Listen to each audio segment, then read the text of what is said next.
Is your Samsung washer showing an FC error code?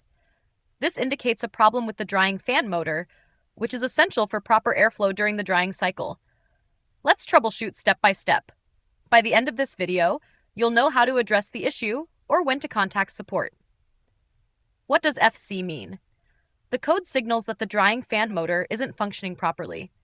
This could be due to overheating, wiring issues, or a faulty motor. First, turn off the washer and restart the cycle.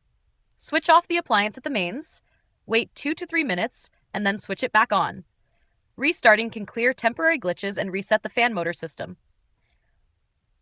Next, check for obstructions in the vent or duct. Inspect the dryer vent hose for kinks, clogs, or lint buildup. Blocked airflow can cause the fan motor to overheat or fail. If the error persists, reset the washer again. Unplug it for 5 to 10 minutes to allow the fan motor and internal components to cool down. Some models will automatically restart the fan motor to cool down the duct if the power button is pressed during drying. Still stuck?